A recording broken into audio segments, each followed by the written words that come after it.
আসসালামু আলাইকুম সুপ্রিয় শিক্ষার্থীবৃন্দ, আলফা পাই চ্যানেলের পক্ষ থেকে জানাই শুভেচ্ছা ও অভিনন্দন। যশোর বোর্ড 2025-এর ধারাবাহিক আয়োজনের আজকের পর্ব 4 নিয়ে তোমাদের মাঝে উপস্থিত হয়েছি। আমাদের অন্য সকল ভিডিওর লিঙ্ক ডিসক্রিপশন বক্সে দেওয়া থাকবে, চাইলে সেগুলো দেখে আসতে পারো। আজকের আয়োজনমালায় রয়েছে যশোর বোর্ডে আসা সৃজনশীল প্রশ্ন 4 নং। শুরু করা যাক আজকের আয়োজনমালাটি। আজকের আয়োজনমালার 4-এর কতে দেখতে পাচ্ছি, প্রমাণ করো যে বৃত্তের ব্যাসই বৃহত্তম জ্যা। এখানে বলা হয়েছে ব্যাসই বৃত্তের বৃহত্তম জ্যা। তাহলে মনে করা যাক এরকম একটি বৃত্ত, আর এই যেটা বৃত্তের কেন্দ্র দিয়ে যায়, যে রেখাটি, মনে করো এটি বৃত্তের কেন্দ্র, তো এই রেখাটা যদি বৃত্তের কেন্দ্র দিয়ে যায় সেটাকে আমরা বলি বৃত্তের ব্যাস, অর্থাৎ যে জ্যাটির ওপর বৃত্তের কেন্দ্র অবস্থিত হবে সেটাকেই বলবো বৃত্তের ব্যাস। সুতরাং এটি একটি বৃত্তের ব্যাস। আমাকে প্রমাণ করতে হবে যে বৃত্তের ব্যাসই হলো বৃহত্তম জ্যা। যদি আমরা আপাতত দৃষ্টিতে দেখি যে কেন্দ্র থেকে যে যত দূরে হবে সে জ্যাটা তত ছোট হবে, আর কেন্দ্রটাই হলো সর্বোচ্চ বড় জ্যা। এরপরে আর বড় জ্যা হবে না, এরপর থেকে ছোট ছোট জ্যা হবে। তো সেটাই আমরা এখানে প্রমাণ করব। তো প্রমাণ করার জন্য আমাদের এখানে একটি চিত্র অঙ্কন করা প্রয়োজন। তাহলে আমরা এখানে লিখব 4-এর ক। তাহলে আমরা চিত্রটিতে দেখতে পাচ্ছি এবি হলো বৃত্তের ব্যাস আর সিডি হলো বৃত্তের জ্যা। এবিকেও জ্যা বলা যায়, কিন্তু যেহেতু এই জ্যাটা বৃত্তের কেন্দ্র দিয়ে গেছে সুতরাং এটি হবে বৃত্তের ব্যাস।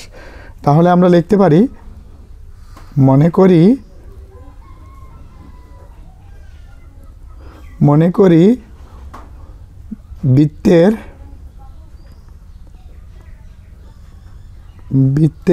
ও কেন্দ্র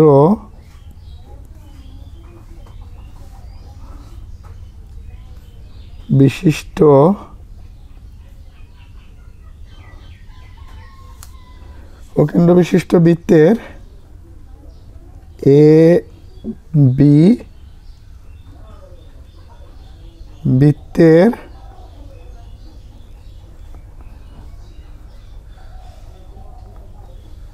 ব্যাস এবং সিডি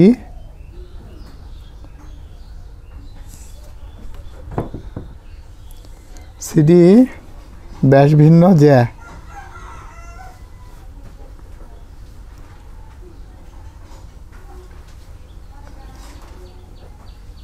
জ্যা। প্রমাণ করতে হবে যে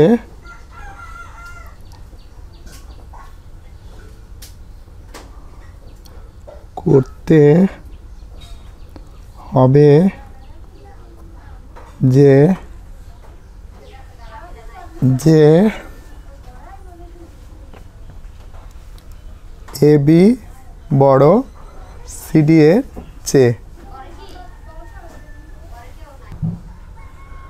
অঙ্কন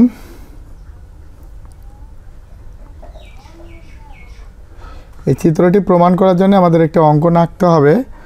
অঙ্কনটি হলো এই ও কমা সি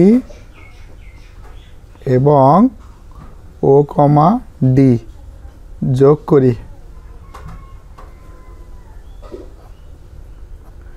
প্রমাণ।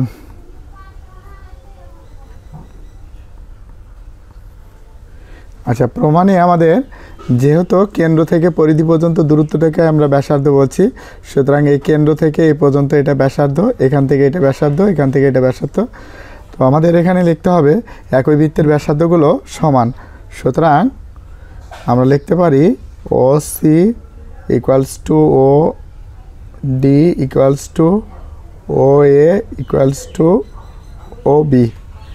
কারণটা হলো এরা একই বৃত্তের ব্যাসার্ধ, একই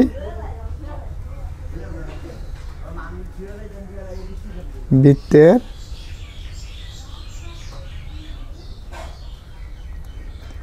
ব্যাসার্ধ। আরেকটা আমরা লিখতে পারি যে ত্রিভুজ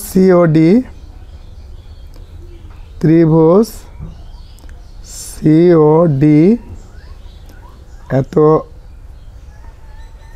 এর দুটি বাহুর যোগফল তৃতীয় বাহু অপেক্ষা বৃহত্তর। অর্থাৎ এই দুটি বাহুর যোগফল আমরা লিখতে পারি O C plus O D greater দেন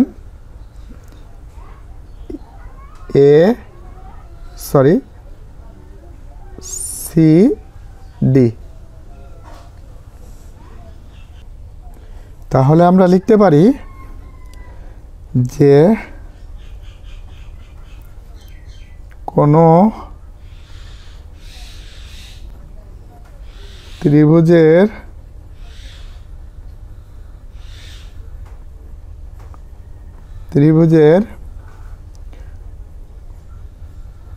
দুইটি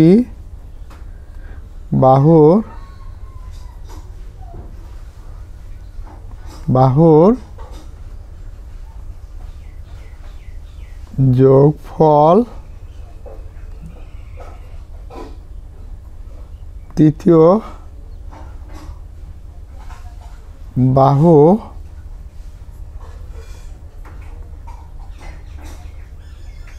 অপেক্ষা বৃহত্তর।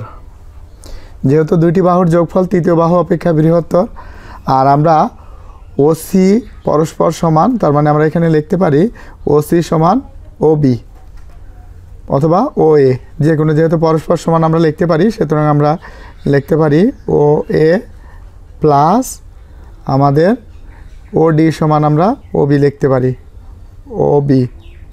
কারণটা কি, এই ও এ আর ও বি এ বি এর দুটি অংশ, সুতরাং আমরা এই দুটি অংশকে আমরা এখানে লিখব গ্রেটার দেন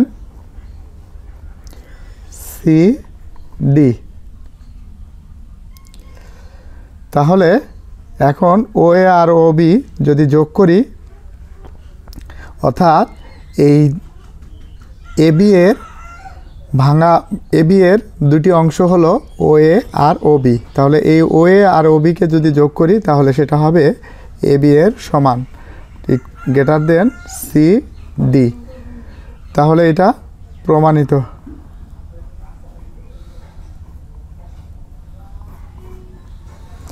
এরপরে শিক্ষার্থী বন্ধু আমরা পরের প্রশ্নটিতে যাই। পরের প্রশ্নটিতে এখানে যেটি বলা হয়েছে, খ নাম্বার, প্রমাণ করো যে ও এল ইকুয়ালস টু ও এস। তো আমাদের এটা প্রমাণ করার জন্যে 1 নম্বর উদ্দীপকে বলা হয়েছে ও কেন্দ্র বিশিষ্ট বৃত্তের এ কে ও বি কে দুইটি সমান জ্যা এবং ও এল এক জ্যায়ের ওপর, অর্থাৎ একই জ্যায়ের ওপর লম্ব, আর ও এস হলো বিপি জ্যায়ের ওপর লম্ব। তাহলে এখানে আমাদের এই অঙ্কনটি এটি প্রমাণ করার জন্যে আমাদের এখানে একটি চিত্র আঁকতে হবে। তো সবার আগে যে কাজটি করতে হবে সেটি হলো এটা নাম্বারটাকে চিহ্নিত করা। তাহলে এখানে এটা হবে খ।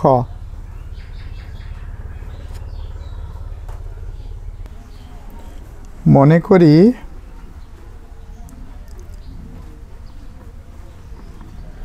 ও কেন্দ্র, আচ্ছা আমাদের এখানে লেখাই আছে যে ও কেন্দ্র বিশিষ্ট বৃত্তের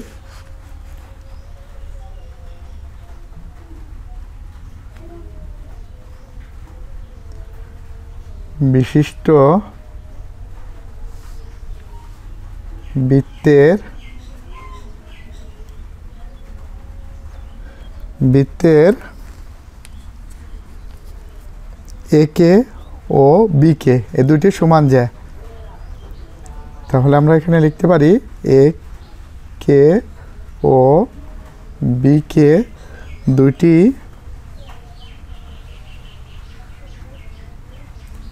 সমান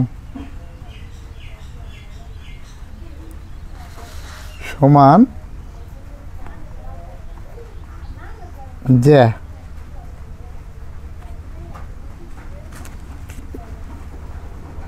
এবং ও এল, অর্থাৎ ও এল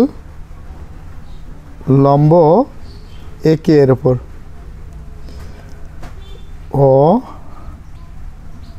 ও এস লম্ব বি পি। প্রমাণ করতে হবে যে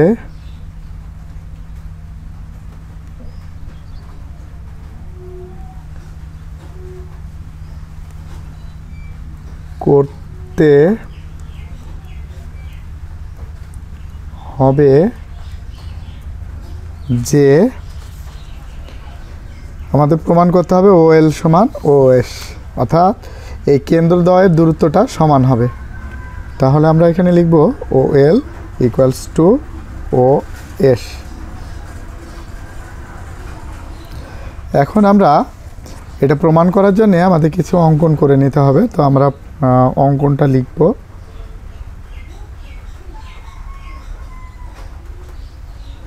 অঙ্কন আমাদের ও কমা বি, ও কমা বি ও কমা এ যোগ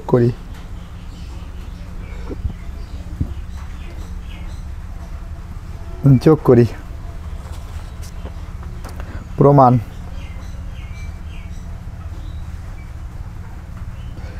আচ্ছা, প্রমাণ যেহেতু আমাদের এই ও এস ও এল এ কি এর উপর লম্ব, ও এল লম্ব এ কে এর উপর এবং ও এস লম্ব বি পি এর উপর।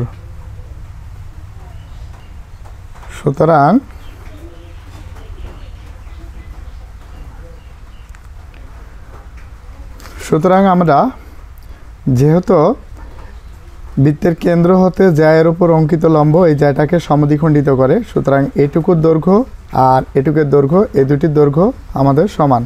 তার আমরা লিখতে পারি BS equals to S K এবং A L equals to L K, A L equals to L K, অর্থাৎ এই দুটির দৈর্ঘ্য আমাদের এখানে হবে সমান। তো আমরা এখানে কেন সমান হলো সেটি আমরা লিখব যে যেহেতু কোনো ত্রিভুজের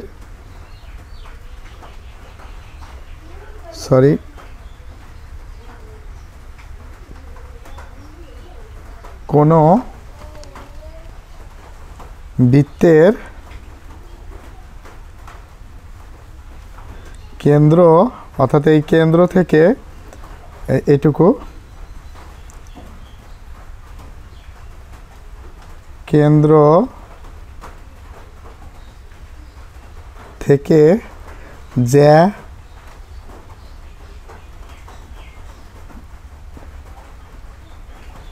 এর উপর লম্ব ওই জ্যা কে সমদ্বিখণ্ডিত করে।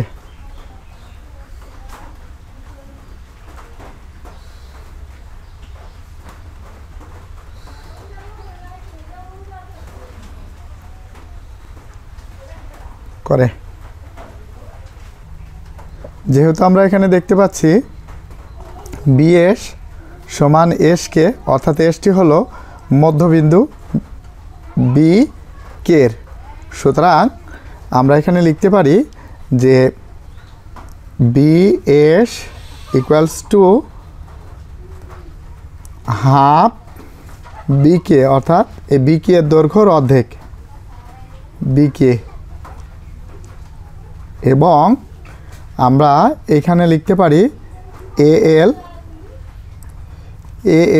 অর্থাৎ এই জ্যায়ের অর্ধেক, যেহেতু এলটা হলো মধ্যবিন্দু, কারণ আমরা এখানে দেখতে পাচ্ছি এ এল সমান হলো এল কে। সো আমাদের এখানে আমরা লিখতে পারি হাফ এ কে।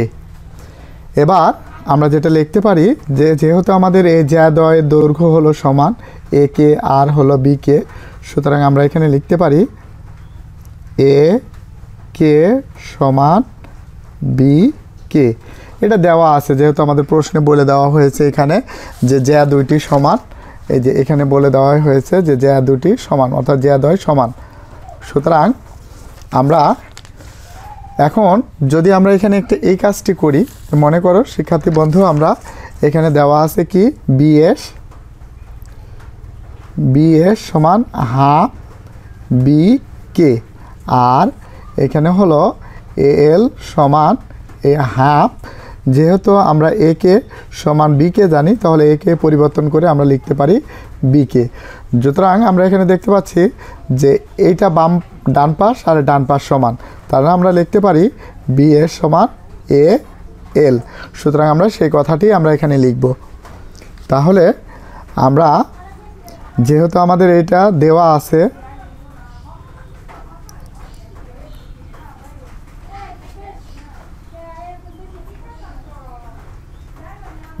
আছে, সুতরাং আমাদের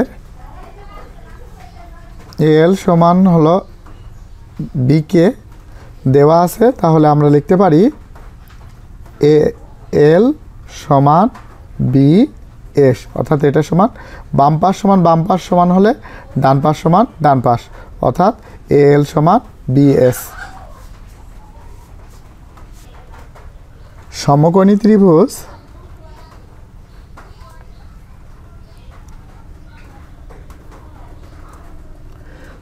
ত্রিভুজ যেহেতু ও এস লম্ব, তা আমরা এখানে লিখতে পারি ও বি এস ত্রিভুজ ও বি এস ও ত্রিভুজ ও এল এ, ত্রিভুজ এই হলো ও এল এ এই ত্রিভুজটি। তাহলে এই ত্রিভুজটি হলো ও এল এ এত এর। যেহেতু এই কোণটি হলো 90 ডিগ্রি, বিপরীত কোণটাকে বিপরীত বাহুটাকে বলবো অতিভুজ, আর এটারও 90 ডিগ্রি কোণের বিপরীত বাহুটা হলো অতিভুজ। তাহলে আমরা এখানে লিখতে পারি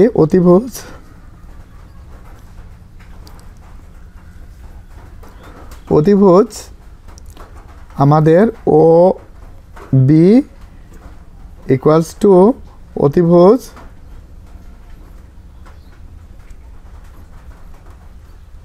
অতিভুজ ও এ। কারণটা কি, যেহেতু একই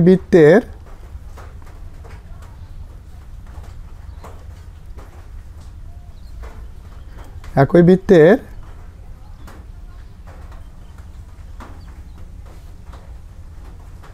ব্যাসার্ধ সমান, এই কারণে। আচ্ছা, এরপরে আমরা যদি কোনো সমকোণী ত্রিভুজ সর্বসম হয় বা সর্বসমতার যে আমরা তথ্যটা জানি, সেটা হলো যে কোনো সমকোণী ত্রিভুজের অতিভুজের সাথে যে কোনো একটা বাহু যদি সমান হয়ে যায়, তাহলে ত্রিভুজটি সর্বসম বলতে গেলে আমরা বোঝাই, মনে করে এরকম একটা ত্রিভুজ, এই ত্রিভুজটা যদি অপর একটা ত্রিভুজের উপর স্থাপন করা হয়, তাহলে পুরোপুরি মিলে যাবে। এ বিন্দুর সাথে এ বিন্দু মিলবে, বি বিন্দুর সাথে বি বিন্দু, আবার সি বিন্দুর সাথে সি বিন্দুটা পুরোপুরি মিলে যাবে।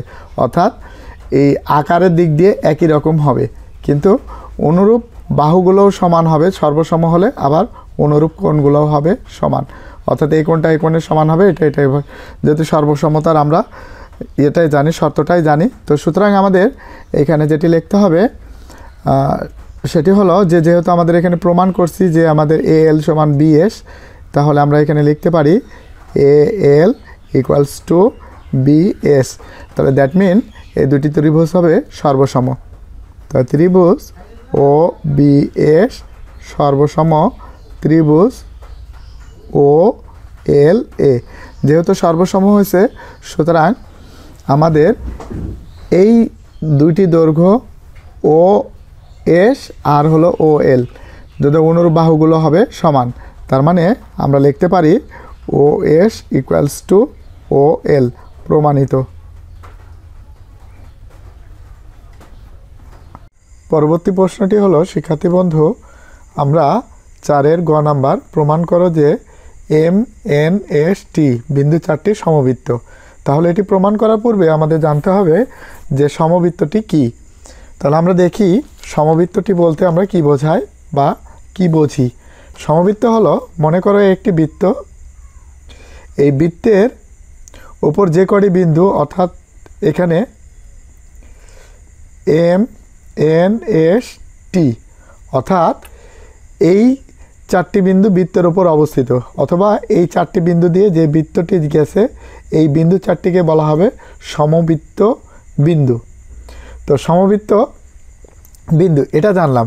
এখন আমাদের আরেকটি জিনিস জানতে হবে, সেটি হলো যে কোনো এই বৃত্তের বা বৃত্তস্থ চতুর্ভুজের বিপরীত দুটি কোণের সমষ্টি হবে 180 ডিগ্রি। সেটা তাহলে আমরা যদি মনে করি এটা হলো এ, এটা হলো বি, এটা হলো সি, আর এটা হলো ডি। এখন যদি আমরা এই কোণটা আর এই কোণটা যদি এই দুটো কোণ যোগ করি, মনে করি যে এ বি ডি, মাঝেরটা কোণ, তো মাঝের হচ্ছে বি, এই কোণটা যোগ ওটা হলো বি কোণ, আর এ আচ্ছা সরি এখানে এই কোণটি আমরা ধরি বি এ ডি, অর্থাৎ বি এ ডি এই কোণটা, আর বি সি ডি যোগ বি সি ডি, এই দুটি কোণ যোগ করলে আমাদের হবে 180 ডিগ্রি বা 2 সমকোণ। আবার চতুর্ভুজের বিপরীত কোণদ্বয় সম্পূরক কোণ। সম্পূরক কোণ বলতে বোঝায় যে কোনো কোণ দুটির যোগফলই হবে 180 ডিগ্রি, সেটাই হবে সম্পূরক কোণ। মনে করা যাক এরকম একটি চতুর্ভুজ, এবং এই চতুর্ভুজের বিপরীত দুটো কোণের যোগফল যদি আমরা কোণ মনে করি যেটা 100 ডিগ্রি, তাহলে এই কোণটা হবে 80 ডিগ্রি, কারণ এই দুটি কোণ যেহেতু সম্পূরক কোণ বলা হয়েছে, তো চতুর্ভুজের বিপরীত দুটি কোণের যোগফলই হবে সম্পূরক কোণ। তাহলে আমরা এখন এই প্রমাণে চলে যাই। তো 4-এর গ লিখি, 4-এর গ। এটি প্রমাণ করার জন্য আমাদের একটি চিত্র অঙ্কন করতে হবে, তো আমরা চিত্রটি অঙ্কন করি। এরপরে আমরা উদ্দীপকে দেখতে পাচ্ছি এম এক্স টি চতুর্ভুজের বিপরীত কোণদ্বয় সম্পূরক কোণ, যেটি ইতিপূর্বে আমরা বলেছি। তাহলে আমরা এখন এখানে লিখি, মনে করি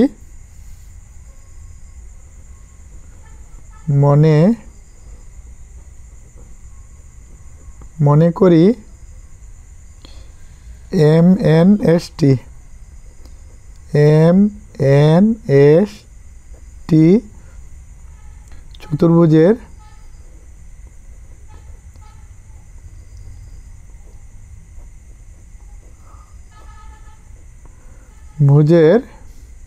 বিপরীত কোণদ্বয়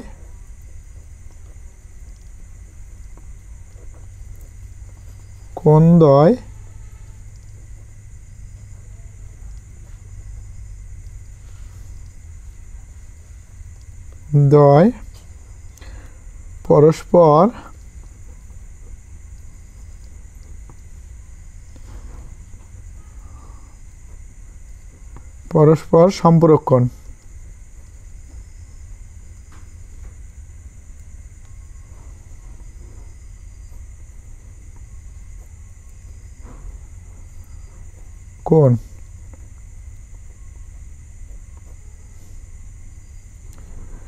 সম্পূরক কোণ অর্থাৎ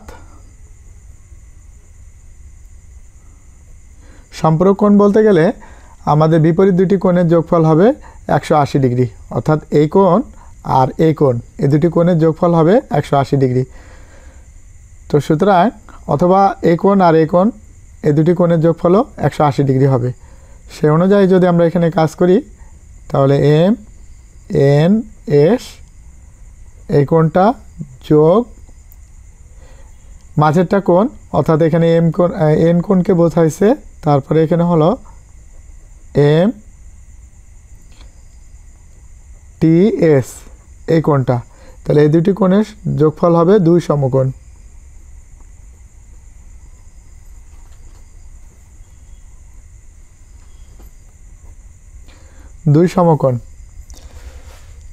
প্রমাণ করতে হবে যে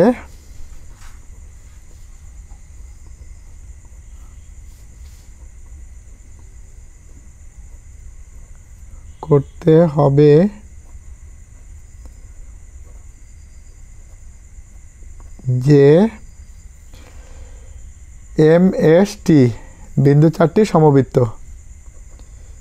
এম এস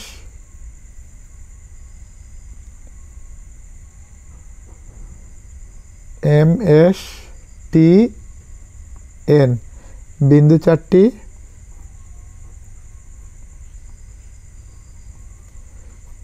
চারটি সমবৃত্ত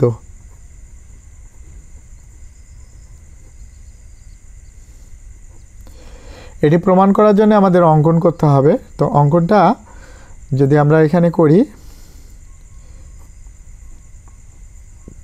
উপপাদ্যর আমাদের প্রমাণ করার জন্য বিশেষ কিছু অঙ্কনের প্রয়োজন হয়।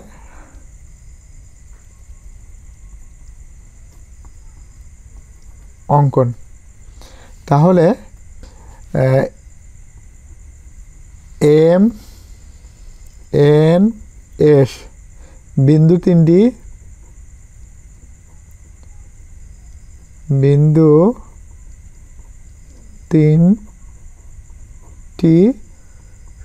সমরেখ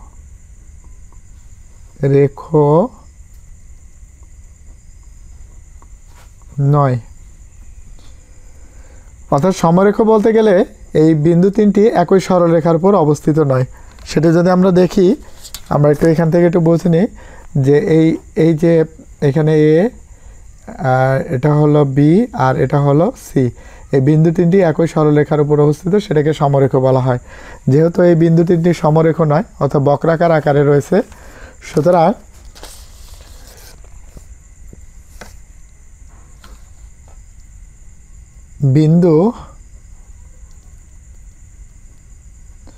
বিন্দু তিনটি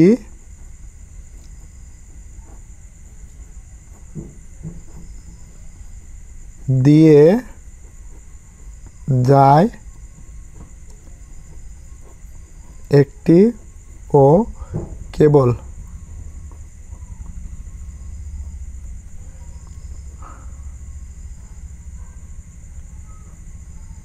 একটি মাত্র বৃত্ত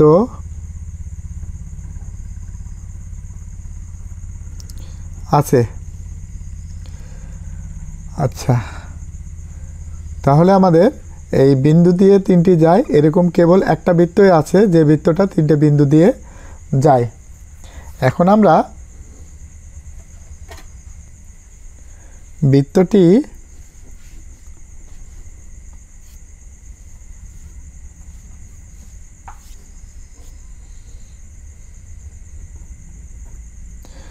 বৃত্তটি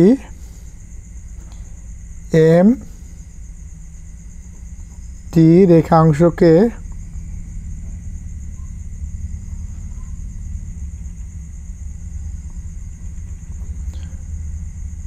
আচ্ছা, এই যে এম টি রেখাংশকে জেড বিন্দুতে ছেদ করে।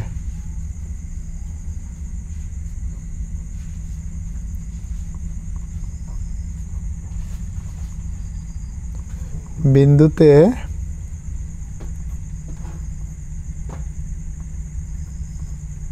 ছেদ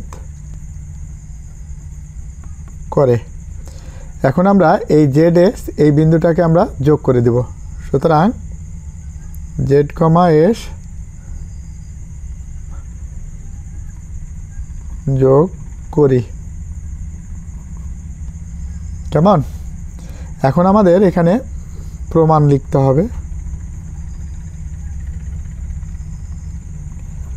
প্রমাণ অঙ্কন অনুসারে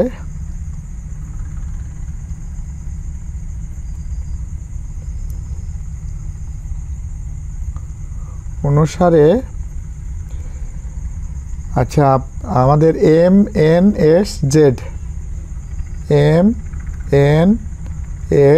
জেড বৃত্তস্থ চতুর্ভুজ।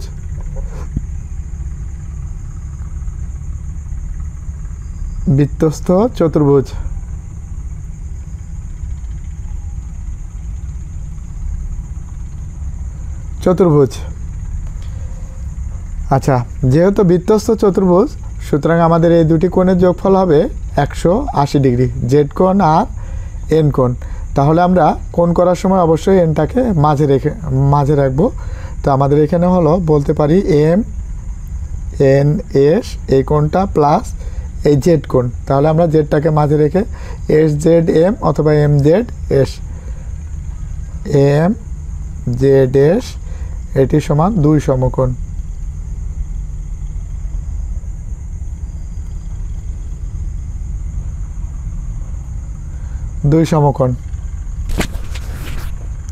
কারণ বৃত্তের অন্তর্লিখিত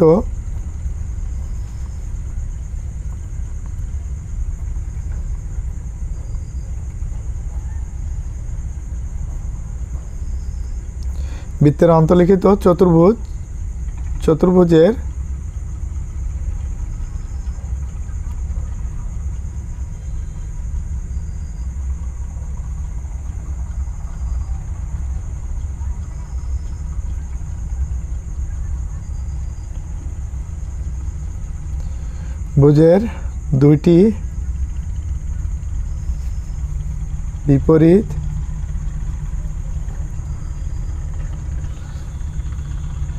দুইটি বিপরীত কোণের সমষ্টি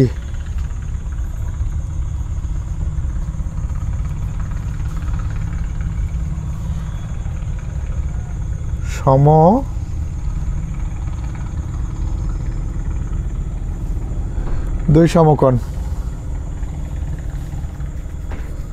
আচ্ছা, তো আমাদের দেওয়া আছে এই যে এখানে এই দুটি কোণ অর্থাৎ এম এন এস এই কোণটা প্লাস এম টি এস এই কোণটি সমান 2 সমকোণ।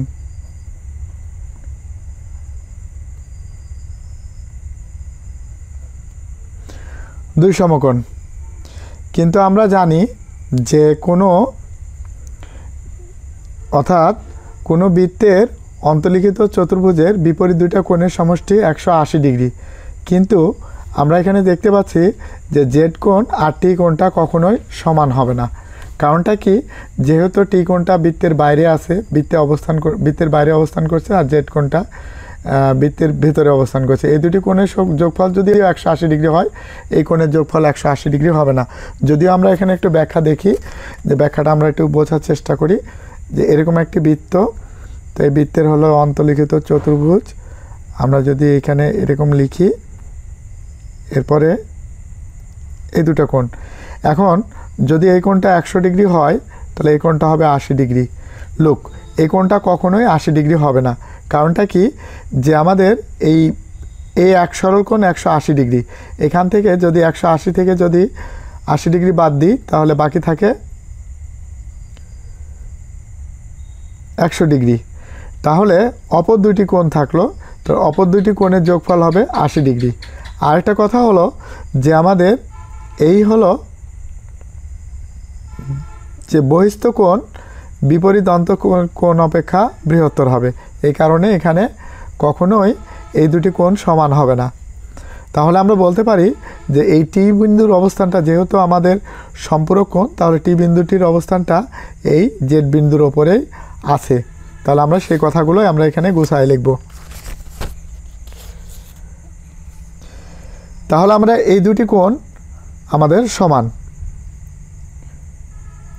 লিখি, এম জেড এস এই কোণটি equals to M Z S আর এম টি এস এই কোণটা যদি আমাদের বৃত্তস্থ কোণ হয়, তাহলে এই কোণটা যেহেতু আমাদের এই দুটি কোণের যোগফল 180 ডিগ্রি, সুতরাং এই কোণটারও যোগফল এই দুটি কোণের যোগফল 180 ডিগ্রি হবে। কিন্তু এটা কখনোই সম্ভব নয়। তাহলে আমরা লিখতে পারি ইহা অসম্ভব।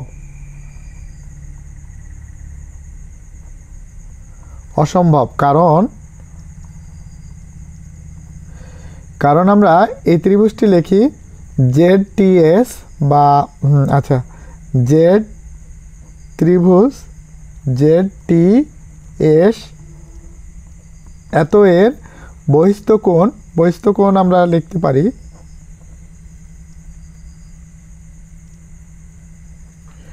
বহিস্থ কোণ MZS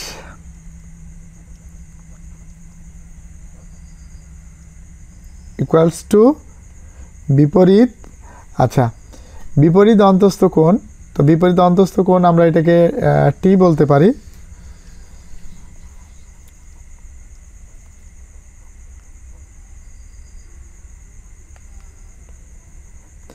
বিপরীত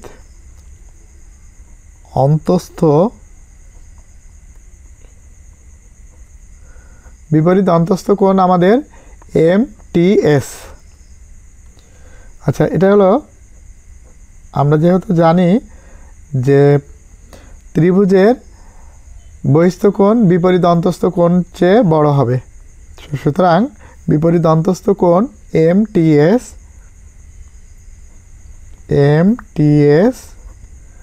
বড়।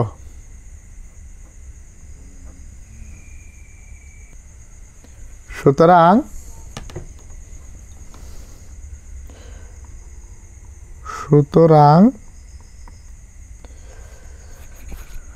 আচ্ছা, এই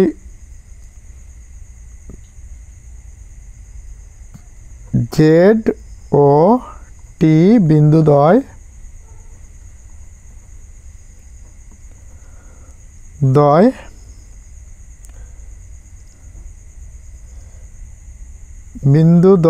ভিন্ন হতে পারে না। জেড বিন্দু টি বিন্দুর সাথে মিলে যাবে, অর্থাৎ যেহেতু সম্পূরক কোণ, সুতরাং টি বিন্দুটি এই জেড বিন্দুর উপর এসে পতিত হবে, অর্থাৎ মিলে যাবে।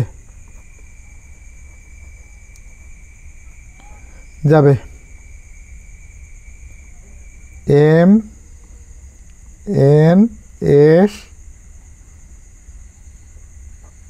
T বিন্দু চারটি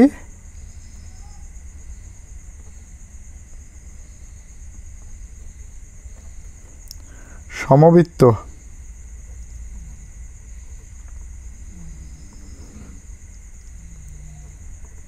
বিন্দু প্রমাণিত। তাহলে শিক্ষার্থী বন্ধু, আজকে এই পর্যন্ত, দেখা হবে নতুন কোনো ভিডিওতে। আর তোমাদের সকল সময় সুস্বাস্থ্য কামনা করি। আমরা প্রতিনিয়তই নতুন নতুন ভিডিও আমাদের চ্যানেলে আপলোড করি। তোমাদের যদি ভিডিওটি ভালো লাগে তো বন্ধুদের মাঝে শেয়ার এবং কমেন্টে অবশ্যই ভিডিওটি কেমন হয়েছে জানাবে। আল্লাহ হাফেজ।